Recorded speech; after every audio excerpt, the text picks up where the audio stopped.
사도행전 1장 1절에서 8절 말씀 함께 읽겠습니다. 데오빌로여, 내가 먼저 쓴 글에는 무릇 예수께서 행하시며 가르치시기를 시작하신부터 그가 택하신 사도들에게 성령으로 명하시고 승천하신 날까지의 일을 기록하였노라. 그가 고난 받으신 후에 또한 그들에게 확실한 많은 증거로 친히 살아계심을 나타내사 40일 동안 그들에게 보이시며 하나님 나라의 일을 말씀하시니라. 사도와 함께 모이사 그들에게 분부하여 이르시되 예루살렘을 떠나지 말고 내게서 들은 바 아버지께서 약속하신 것을 기다리라. 요한은 물로 세례를 베풀었으나 너희는 몇 날이 못되어 성령으로 세례를 받으리라 하셨느니라. 그들이 모였을 때에 예수께 여쭈어 이르되 주께서 이스라엘 나라를 회복하심이 이때니까 하니 이르시되 때와 시기는 아버지께서 자기의 고난에 두셨으니 너희가 알 바 아니요 오직 성령이 너희에게 임하시면 너희가 권능을 받고 예루살렘과 온 유대와 사마리아와 땅끝까지 이르러 내 증인이 되리라 하시니라. 아멘. 이번 주 우리 특별 새벽 기도를 하면서 주제를 성령에 초점을 맞춰서 성령 충만함을 받는 기도 제목을 가지고 금년 한 해가 성령으로 충만한 해가 될 수 있기를 사모하며 함께 기도할 수 있기를 원합니다. 오늘 말씀을 통해서 두 가지 면을 잠시 좀 같이 나누고자 합니다. 첫째는 주님의 관심과 우리의 관심이 일치되어야 한다는 것입니다. 주님의 관심과 우리의 관심이 일치되기를 원하는 거죠. 자, 주님의 관심을 보시면 3절 말씀에 보니까 그가 고난 받으신 후에 또한 그들에게 확실히 많은 증거로 친히 살아계심을 나타내사 40일 동안 그들에게 보이시며 하나님 나라의 일을 말씀하시니라 그랬습니다. 예수님께서 지금 승천하시는데 승천하시기 전 너무나 소중한 시간 아니겠습니까? 얼마 남지 않은 그런 시간 동안에 주님이 힘써서 역점을 두고 제자들과 함께 있으면서 가르치시고자 하시는 것은 다른 게 아니라 하나님 나라의 일입니다. 주님의 관심은 항상 이 하나님 나라였습니다. 그래서 우리가 복음서, 주님의 사역을 기록한 사복음서가 있지 않습니까? 이 복음서에 보면 결국 주님께서 하신 일이 뭔가 하나님의 나라라는 것입니다. 마가복음 1장 15절에 보니까 주님이 오신 것도 하나님 나라를 위해서입니다. 주님이 오심으로 하나님의 나라가 가까웠다 말하고 있습니다. 주님은 그것을 위해서 이 땅에 오셨고 죄와 사망의 권세를 멸하셨고 사탄의 통치를 종식시켰습니다. 하나님의 나라를 회복시켰습니다. 자, 그런데 여기서 하나님의 나라라는 것이 과연 무엇인가? 이걸 우리가 잘 알 필요가 있죠. 하나님의 나라는 영토의 개념이 아닙니다. 하나님의 나라는 통치의 개념입니다. 하나님의 다스림을 받는 삶, 하나님의 주권이 행해지는 삶. 그래서 여러분 금년 우리가 한 해를 살아가면서 이 하나님 나라의 백성으로 살아간다든지 아니면 내 안에 하나님의 나라가 임하시는 삶을 살아간다고 할 때 그 뜻이 뭐겠습니까? 하나님의 주권에 순종하는 삶을 살아가는 것입니다. 하나님의 나라라는 것은 하나의 영토적인 것으로 국한을 시켜서 생각하면요 굉장히 육신적이 되어버립니다. 지금 제자들이 조금 이따 우리가 살펴보게 되지만 이 이스라엘 나라라는 것이 하나님의 나라가 아닙니까? 이 이스라엘 땅이 회복되는 것이 하나님 나라가 회복되는 것이 아닙니까? 라는 이런 오해를 하거나 또 착각을 할 수가 있는 거죠. 하나님의 나라는 어떤 특정 지역에 임하고 그곳이 하나님의 그 지역만 하나님의 다스림을 받는다 그런 게 아닙니다. 영토가 아니고 무슨 특별히 구별된 어떤 사람들만 해당되는 그런 게 아니고 하나님의 주권이 역사되는 곳, 하나님의 통치가 임하는 그 모든 것들이 다 하나님의 나라가 되는 거죠.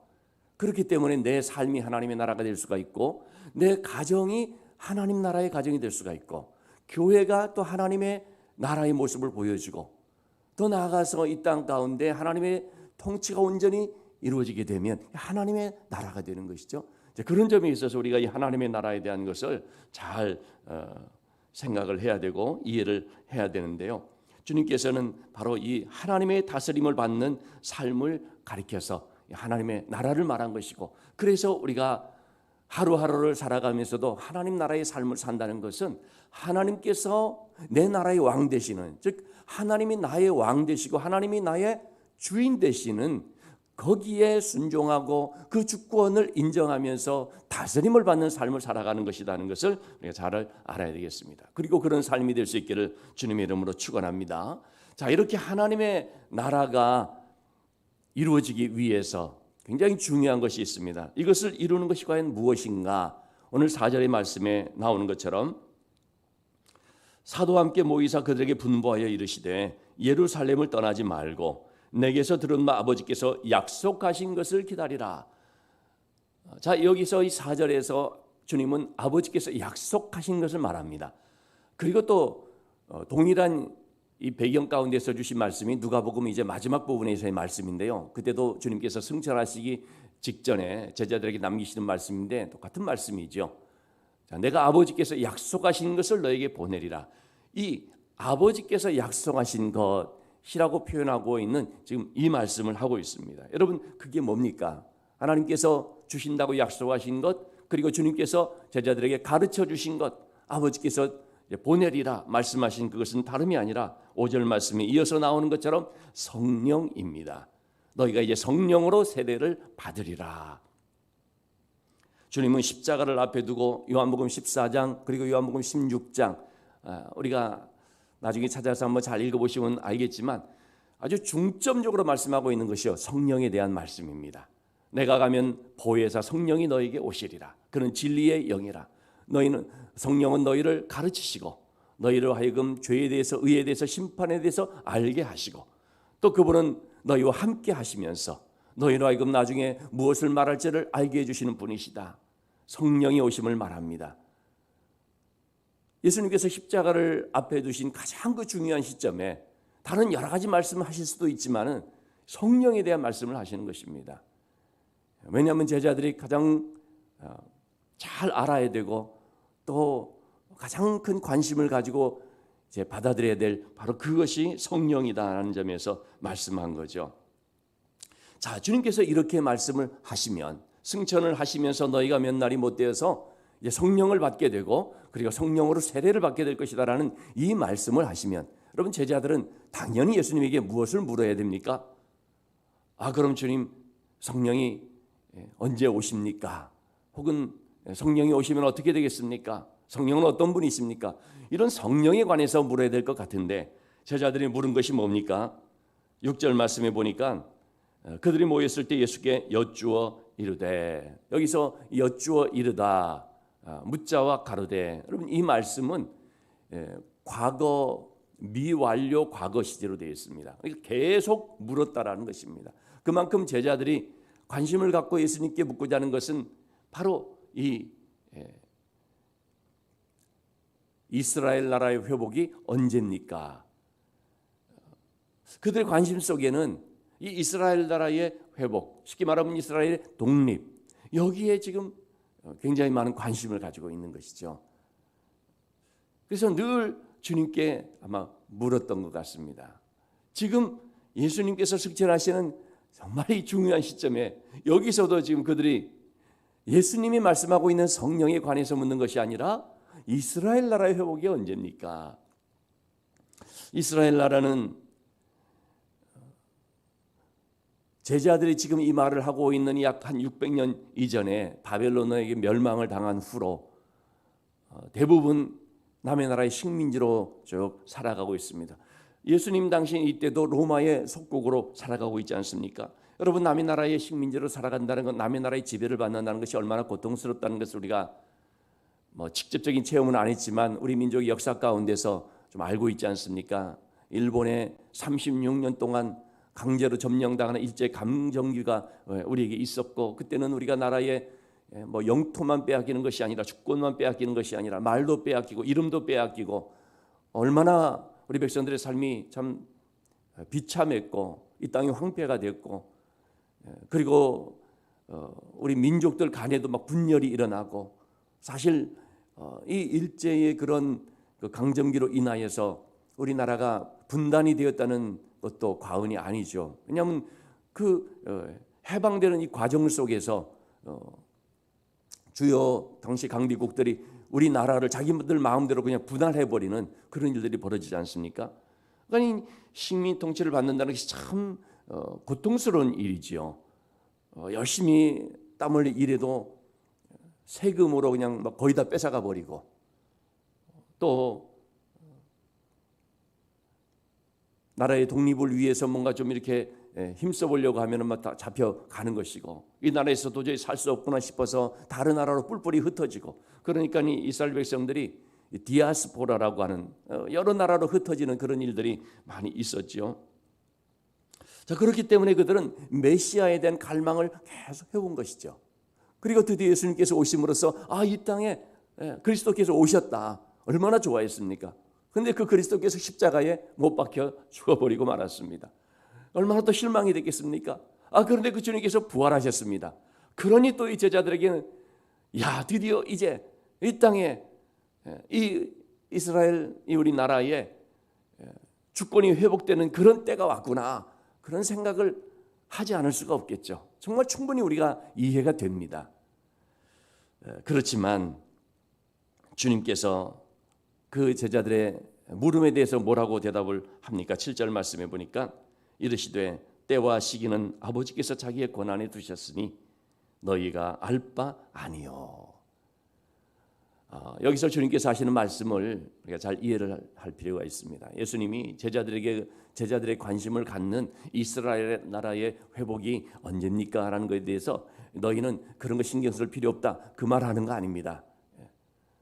이스라엘 나라의 회복, 우리 나라의 이 나라의 회복, 그거 필요 없다, 절대로 지금 그 말이 아니지 않습니까? 때와 시기, 때와 기한, 이것은 아버지께서 자기 권한에 두셨다, 지금 그 말씀을 하고 있습니다. 이스라엘 나라에 회복되는 그것은 하나님의 시간표 속에서 하나님이 하신다는 겁니다. 왜냐하면 제자들이 지금 이 때니까라는 걸 물었거든요. 시간이 지금 이때인가요? 그런 시간에 대해서 주님은 그건 하나님의 주권이기 때문에 그건 오직 하나님께 맡기고, 하나님이 가장 적합할 때 하나님의 정해진 그 시간에 이루실 줄을 믿고 너희는 그것은 하나님께 맡겨라 라는 말씀이지요. 여러분, 이와 같은 질문은 우리에게 또 있지 않습니까? 이 땅의 마지막이 언제입니까? 이단들이 늘 하는 말이 그것입니다. 몇 년, 몇 월, 며칠 말세가 된다, 주님이 재림하신다, 세상이 끝난다. 그런 이 때와 시기에 대해서 말하는 것은 여러분 전부 다 이단이라고 보시면 됩니다. 전부 다 엉터리라고 보시면 됩니다. 왜 그렇습니까? 마태복음 25장에서 주님이 분명히 말씀하신 것처럼 이 마지막 때에 대한 모든 것들은 천사도 모르고 아들도 모르고 오직 아버지만 아시느니라고 말을 했거든요. 그러니까 여러분, 그 어떤 것에 대한 때와 시기, 이런 것은요 다 하나님의 주권이라는 것을 아셔야 됩니다. 꼭 말세의 때가 언제냐, 그것만이 아니라 이스라엘 나라의 회복이 언제냐, 그것만이 아니고 내 삶에 있어서도 내가 정말 알고 싶은 어떤 시기, 어떤 시간, 그런 것에 대해서는 하나님께 그냥 맡기고 믿음으로 기다리고 인내하며 기도하면 된다는 것입니다. 주님이 지금 말씀하고자 하는 것은 때와 시기, 그런 기한에 대한 것은 하나님의 주권이기 때문에 그것은 오직 하나님께 맡기고, 그런 하나님의 때가 될 때까지 우리는 오직 뭡니까? 하나님의 주신 사명을 잘 감당하고 있으면 된다는 것입니다. 자, 거기에 대해서 주님이 말씀하고 있는 것이 바로 8절 말씀입니다. 자, 그러면 우리가 때와 시기에 대한 것은 하나님께 맡기고 우리는 무엇에 관심을 가져야 되는가? 우리가 정말 힘써야 될 사명이 무엇인가? 우리가 정말 붙잡아야 될 하나님이 우리에게 주신 것이 과연 무엇인가? 8절 말씀에 나오는 것처럼 오직 성령이 너에게 임하시면, 오직 성령, 바로 주님은 이 말씀을 하고자 하는 것입니다. 하나님의 관심, 주님의 이 관심과 우리의 관심이 일치되어야 한다는 말씀을 드렸는데, 그 주님의 관심과 우리의 관심이 일치된다는 것이 과연 뭐겠습니까? 주님의 관심은 지금 성령에 있거든요. 하나님 나라의 회복이라고 하는 것은 결국은 성령을 통해서 이루어지는 사역이기 때문에, 그래서 이 성령에 대해서 주님 말씀하시고자 하시고 또 그것을 가르치시고자 하시는 이런 가운데서 우리의 관심도 성령에 초점이 맞춰져야 된다라는 거죠. 그래서 우리가 주님께로 같이 주님의 관심에 우리의 관심이 맞춰지기 위해서는 우리도 성령을 주목해야 되는 거죠. 자, 그러면 두 번째로 우리가 살펴보고자 하는 것은 성령이 임하시면 어떤 일들이 일어나는가 하는 것입니다. 세 가지를 지금 말하고 있죠. 성령이 임하심으로 먼저 무엇이 주어지는가? 권능을 받고 그랬습니다. 권능이 주어진다는 것입니다. 이 세 가지 내용을 보면 왜 우리가 성령을 받아야 되는지, 왜 성령 충만해야 되는지를 충분히 이제 알 수가 있죠. 첫 번째, 권능을 받는다. 이 권능이란 말은 우리가 뭐 자주 들어서 아시겠지만 디나민, 여기서 파생된 말이 디나미스. 또 이것이 이제 영어적으로 나온 것이 뭐냐면 다이나마이트 혹은 다이나믹 이런 말이죠. 성령이라고 하는 것은 굉장히 폭발적이고 굉장히 역동적이다는 거죠. 로마서 1장 16절에서 이 능력을 가리켜서 말씀하실 때 구원을 주시는 하나님의 능력이라는 표현이 있는데 바로 이것이 디나미스, 능력이라고 할 때 쓰여진 단어죠. 성령께서 주시는 권능이라는 것은 한마디로 말하면 구원을 주시는 능력이죠. 성령의 능력은 우리로 하여금 새 사람 되게 하는 것입니다. 죽을 수밖에 없는 우리가 예수 그리스도의 십자가의 은혜로 말미암아 새 생명을 얻게 됐는데 이렇게 우리를 살리는 능력이 뭐냐면 성령의 능력이라는 거죠. 에스겔이 마른 이 골짜기에서 마른 뼈들이 있는 것을 보았거든요. 하나님께서 에스겔에게 골짜기에 마른 뼈들을 보여주면서 이 뼈들이 살겠느냐? 어떻게 여러분 뼈들이 살아납니까? 그런데 하나님의 말씀이 임하게 되면서 이 뼈들에게 살같이 입혀지고 또 이런 뼈들이 다 맞춰지고 또 거기에다가 이제 힘줄이 생기고 피부가 입혀지고 이런 모양을 다 갖추게 되지 않습니까? 그런데 거기에 이렇게 모양은 갖춰졌지만 이제 생기가 없는데 하나님의 바람을 딱 불어넣게 되니까 생기를 불어넣는데 이 마른 뼈가 이제 생명을 얻어서 군대로 딱 일어서게 되죠. 그때 그 생명을 불어넣는 것이 뭐냐면 하나님의 바람인데 이 르아흐라고 하는 바람인데 이것은 성령을 말하는 거죠. 그래서 성령은 항상 바람이라는 단어와 동일하게 쓰여지는데요. 이렇게 성령이 바람처럼 딱 임하면서 불어넣어지면서 일어서게 되죠. 그러니까 주님께서는 니고데모에게 요한복음 3장에 나오죠. 성령에 대해서 말할 때 이 바람으로 비유를 하면서 말하죠. 바람이 임의로 와서 어디로 와서 어디로 가는지 알 수가 없는 것처럼 임의로 이렇게 부는 것처럼 성령으로 난 사람은 이런 것이니라 그러면서 이 성령이라는 것이 바람과 같은데 그런 바람이라는 것은 보면은 에스겔 골짜기에서 마른 뼈들을 불러 일으켜서 그들로 생명을 얻게 하는 그런 생기를 말하는 것이죠. 그러니까 성령은 살리는 능력입니다. 성령은 죄에서 자유를 얻게 하는 능력이고요. 성령은 육체의 정욕을 이기게 하는 능력입니다. 여러분, 이 세상에서 우리가 어떤 능력이라고 하는 것들을 생각하지 않습니까? 돈이 능력이다, 혹은 뭐 권세가 능력이다, 인맥이 능력이다, 스펙이 능력이다, 뭐 등등 이러한 것들을 능력으로 삼기 때문에 그것을 갖추기 위해서 또 그런 것을 갖춘 사람을 가리켜서 능력 있는 사람이다라는 표현도 쓰잖아요. 근데 여러분 그런 것들이 진정한 능력인가 보면 그것이 과연 죄를 이기게 합니까? 육체의 정욕을 이기게 합니까?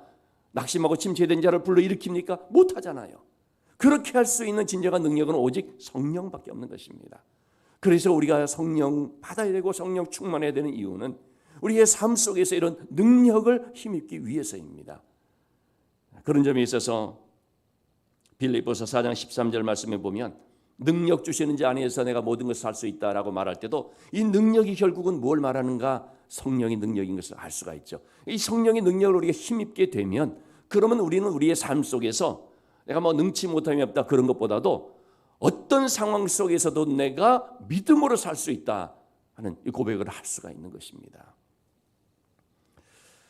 우리는 이런 능력을 힘입게 될 때에 남을 용서하게 됩니다. 변화된 삶을 살 수 있게 됩니다. 하나님의 귀한 사명을 감당할 수 있게 됩니다. 성령이 임하심으로 능력을 받는다고 했습니다. 두 번째로 성령이 임하심으로 어떤 일이 있게 됩니까? 예루살렘과 온 유대와 사마리아와 땅끝까지 이르러라고 말하고 있습니다. 여러분 여기서 예루살렘, 온 유대, 사마리아 땅끝이라는 것은 결국 뭘 말합니까? 사명의 땅을 말합니다. 다시 말하면 선교지를 말합니다. 우리가 성령을 받게 되면 사명을 깨닫게 되고 사명감을 갖게 되고요.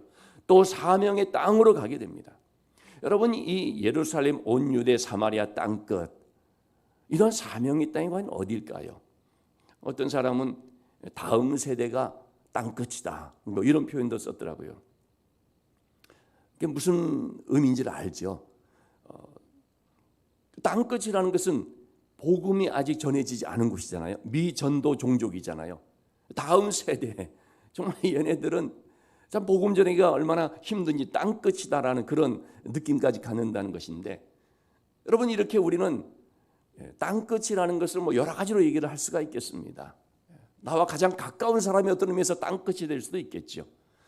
중요한 것은 이러한 그 예루살렘, 온 유대, 사마리아 땅끝, 이런 것들이 전부 뭐냐? 선교의 개념이라는 것이죠. 선교지, 즉 사명의 땅이라는 겁니다.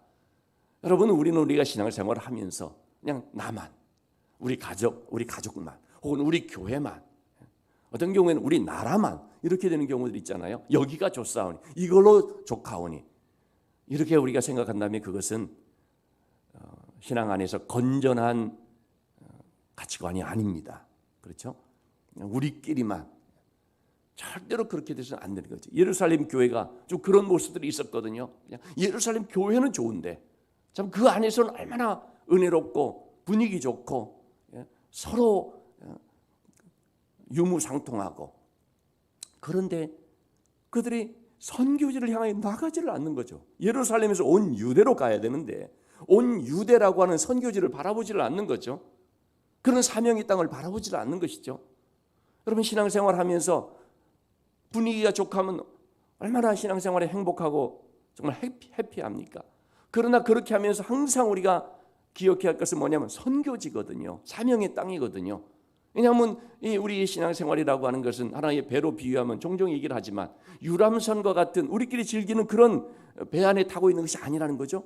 우리가 지금 타고 있는 것은 구조선 혹은 군함, 그런 배를 타고 있는 거거든요. 교회라고 하는 배는 물에 빠진 사람을 건져내는 그런 구조선과 같은 것이고, 또 이 사탄과 영적인 싸움을 하는 군함과 같은 것이기 때문에 우리끼리 물론 분위기 좋고 참 은혜로운 가운데 있는 거 좋은데, 그걸 통하여서 그 힘을 가지고 뭡니까? 자꾸 이웃을 바라보고 또 영혼 구원의 그런 사명을 생각하면서 영적인 싸움을 감당해야 되는 것이죠. 그런 점에 있어서 예루살렘 교회가 좀 부족했던 것 같습니다. 그러자 그곳에 핍박이 일어나면서 어떻게 됐습니까? 결국은 흩어지게 됩니다. 온 유대로 갑니다. 빌립 집사는 사마리아 땅으로 갑니다.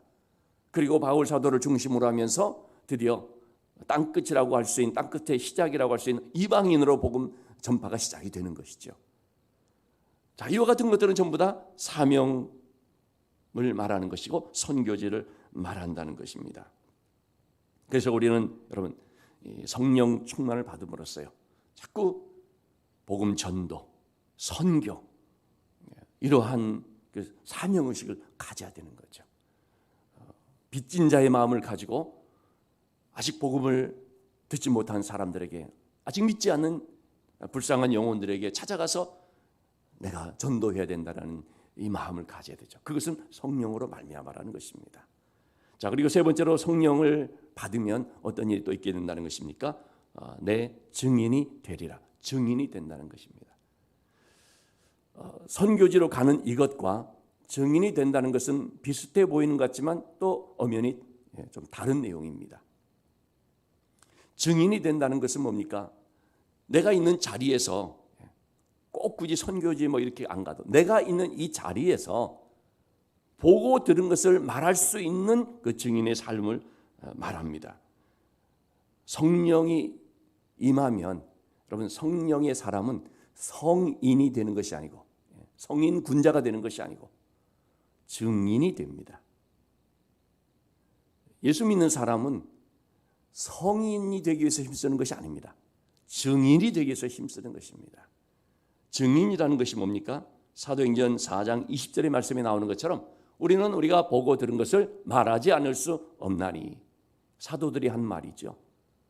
너희가 왜 전하지 말라고 하는 예수를 전하느냐? 관원들이 그렇게 말했을 때 사도들이 담대히 말합니다. 우리가 보고 들은 것을 전하지 않을 수가 없다. 보고 들은 이것이 바로 증인입니다. 여러분, 보고 들었다고 해서 다 전하지 않습니다. 보고 들은 그것을 내가 말함으로써 혹 나에게 신상에 어떤 좀 해로움이 있거나 또 어떤 안 좋은 일이 생길 것 같다 싶으면 말하지를 못합니다. 여러분, 법적으로도 보면 법정 드라마 이런 데서 누가 증인이 나타났다 그래서 그 증인을 딱 세우려고 하는데 재판받기 불과 얼마 전에 증인이 사라져 버렸습니다. 왜? 상대 쪽에 협박을 받아가지고. 내가 보고 듣고 내가 증인으로 목격을 했다 할지라도요, 사람들이 다 그렇게 하지를 않더라는 것입니다. 요한복음 9장 21절 22절에 보면 실로암 목가에 가서 맹인이 눈을 뜨게 되지 않습니까? 나면서부터 보지 못하였던 사람이 눈을 뜨게 되자 이제 관원들이 붙잡아서 이제 그에게 누가 너의 눈을 뜨게 했느냐, 이제 그렇게 취조를 하는 거죠. 이제 그때 먼저 부모에게 묻습니다. 너희 아들이 지금 이렇게 눈을 뜨게 됐다는데 어떻게 된 것이냐? 그렇게 물었을 때 이 부모는 뭐라고 말을 하느냐면 우리는 알지 못하나이다. 왜 모르겠습니까? 나면서부터 눈을 뜨지 못하였던 이 아들이 눈을 번쩍 뜨게 됐으니 아니 이게 어찌된 일인가, 누가 그렇겠느냐, 들었겠죠. 잘 알고 있겠죠. 그러나 우리는 알지 못합니다. 입을 다무는 것입니다. 왜 그렇다고요? 무서워서. 그 공동체 속에 거기서 왕따 당하고 거기에서 좀 쫓겨나게 될까 봐 무서워서. 증인이라 할지라도 보고 들은 것이 있다 할지라도요, 증인이 되지 못하는 것은 바로 이런 무서움, 두려움 때문인 것이죠. 증인이 된다는 것은 결국 무엇을 뜻합니까? 이런 것들을 이겨냈다는 것입니다. 이 두려움을 내가 극복했다는 것입니다. 여러분, 베드로를 비롯한 사도들도 어땠습니까? 특히 베드로 같은 경우에는 두려워서 어린 여종 앞에서 나 예수님을 알지 못한다, 나는 그런 사람이 아니다, 부인하고 또 부인했던 사람이었죠. 두려움에 빠져 있었던 베드로였지만 오순절마가 이 다락방에서 성령 충만하게 됐을 때 베드로를 비롯한 모든 사도들이 담대히 나가서 목숨을 걸고 복음을 전합니다. 왜 그렇게 변화가 됐을까요? 성령이 임하심으로 그들이 두려움에서 이제는 그 두려움을 극복한 것이죠. 담대하게 변화된 거죠. 이렇게 성령께서는 증인이 되게 하시는 것입니다. 여러분, 우리는 우리 삶의 자리에서 증인이 돼야 됩니다. 어제 청년 예배 때 제가 청년 설교 때 이 말씀을 좀 드렸습니다. 새롭게 신설된 공수처가 있는데, 공수처 시작이 되는데, 공수처장으로서 후보로 지금 지명된 사람이 김진욱 헌법재판소 선임 연구관입니다. 이분이 신실한 크리스찬으로 이제 많이 언론에 좀 소개되고 있는데요. 저희 선배 목사님인 김동호 목사님이 SNS에서 이분에 대한 소개를 이렇게 했습니다. 한 35년 전 서울 영락교회 고등부 목사로 있을 때 설날 때 그 임원되는 학생들이 좀 찾아와서 세배를 하더라는 것입니다. 그 중에 회장이 바로 이 김진욱 지금 이제 후보자가 되는 거죠. 워낙 그때부터 공부를 잘해서 시험만 봤다면 1등을 해서, 그래서 참 너는 바로 그냥 모든 것들이 다 시험만 보면 다 되겠다, 대통령도 시험으로 뽑으면 네가 되겠다라고 말할 정도로 그렇게 아주 전머리가 비상했던 것 같아요. 서울대학도 바로 한 번에 들어가고 사법고시도 한 번에 패스하고 그것도 우수한 성적으로 돼서 그래서 아마 판사도 하고. 근데 그때 그런 얘기를 했다는 것입니다. 너는 앞으로 이 다음에 가서 대법원장 되라. 그랬더니 그가 이렇게 말을 했다는 거죠. 목사님, 저는 거기에 별로 욕심이 없습니다. 그러자 목사님 말했다는 것입니다. 너의 욕심과 너의 야망을 위해서 그렇게 하라는 말이 아니다. 모든 직업은 성직이다. 네가 법조인이 된다는 것은 법조계에 선교사로 들어간다는 말이다. 야망이 아니라 소명을 가지고 그 일을 하게 된다면 이 나라가 더 잘 되지 않겠느냐. 참 굉장히 의미 있는, 은혜 있는 얘기라고 생각이 됩니다. 여러분, 우리는 모두 다 우리 분야에 하나님께서 파송하신 선교사입니다. 사명자들입니다. 증인이 된다는 것은 뭡니까? 바로 그 자리에서 내가 보냄을 받은 그런 현장에서 뭐 가정에서도 혹은 학교에서도 혹은 직장에서도 내가 있는 그 자리에서 어떤 삶을 살아가는 것입니까? 증인으로 살아가는 것입니다. 그런데 그 증인으로 살아간다는 것이 분명히 내가 은혜도 받고 보고 들은 것도 있음에도 불구하고 그 좀 전에 나면서부터 맹인되었던 사람이 눈을 떴지만 그 부모는 거기에 대해서 입을 딱 닫는 것처럼 보고 듣고 경험했다 할지라도 다 증인이 되느냐? 그러지 못하다는 거죠. 그런데 우리는 그렇게 해야 된다는 것입니다. 내가 나를 노출시킨다는 것이 굉장히 좀 불편하게 느껴질 수 있는 상황 속에서 내가 보고 들은 것을 증거할 수 있는 정말 담대한 증인의 삶을 우리가 살아야 한다는 것이죠. 하나님이 살아계시다. 예수 그리스도가 부활하셨다. 그분이 우리의 주인이 되신다. 내가 바로 그 증인, 내가 목격자다. 내가 체험자다. 그것을 말할 수 있는 증인이 되어야 되는데 내 힘으로 되느냐, 내 결심으로 되느냐 아니라는 거죠. 어떻게 해요? 성령께서 내 안에 충만히 임하실 때, 성령께서 나를 주장해 주실 때에 그럴 때 이것이 온전히 이루어지더라는 거죠. 자, 그런 점에서 우리가 왜 성령 충만해야 되는지를 알 수가 있겠죠. 권능을 받고 사명감을 가지고 증인의 삶을 살기 위해서는 절대적으로 성령 충만해야 된다는 것입니다. 그런 점에서 이번 한 주간도 그렇고 금년 우리가 날마다 기도해야 될 제목은 주여 오늘 성령 충만하게 해 주시옵소서. 성령의 인도함을 받는 삶이 되게 해 주시고 성령의 다스림을 받고 성령의 능력을 힘있는 삶이 되게 하여 주셔서 내 삶의 자리에서 증인이 되게 하여 주시고 증인으로 열매 맺는 삶이 될 수 있게 인도해 주시옵소서. 이것이 우리가 기도해야 될 제목이 되는 줄로 믿습니다.